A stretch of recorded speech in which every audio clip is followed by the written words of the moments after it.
తెలంగాణలో అధికారంలోకి వచ్చిన కాంగ్రెస్ ప్రభుత్వం ఎన్నికల సమయంలో ఇచ్చిన హామీల అమలుకు ప్రాధాన్యతనిస్తోంది. ముఖ్యంగా 6 గ్యారెంటీలో భాగంగా ఇందిరమ్మ ఇళ్ల పథకాన్ని వేగవంతం చేయడానికి చర్యలు చేపడుతోంది. ఇప్పటికే తొలి విడతలో ప్రతి నియోజకవర్గానికి 3,500 ఇళ్లను మంజూరు చేసి ఒక్కో ఇంటికి 5 లక్షల ఆర్థిక సాయం అందిస్తున్న విషయం తెలిసిందే. ఈ పథకం ద్వారా పేదలకు స్వంత గృహం కల్పించడం ప్రభుత్వ లక్ష్యంగా ఉంది. ఈ నేపథ్యంలో మంత్రి పొంగులేటి శ్రీనివాసరెడ్డి కీలక ప్రకటన చేశారు. ఇందిరమ్మ ఇల్లు ఒక నిరంతర ప్రక్రియ అని, తొలి విడతలో అవకాశం రాని వారు నిరాశ చెందాల్సిన అవసరం లేదని స్పష్టం చేశారు.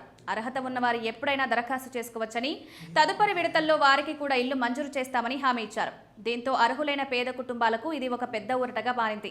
పథకం అమలులో వేగం పెంచేందుకు ప్రభుత్వం కీలక నిర్ణయాలు తీసుకుంది. అధికార వికేంద్రీకరణ ద్వారా జిల్లా కలెక్టర్లు మరిన్ని అధికారాలు, బాధ్యతలు అప్పగిస్తున్నట్లు మంత్రి తెలిపారు. ప్రతి వారం హౌసింగ్ అధికారులతో సమీక్షలు నిర్వహించి పనుల పురోగతిని పర్యవేక్షించాలని ఆదేశించారు.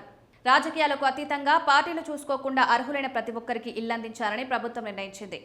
ఎవరికైనా ఇల్లు అవసరం లేదని తేలితే వారి స్థానంలో మరొక అర్హుడికి అవకాశం ఇవ్వాలని అధికారులు సూచించారు.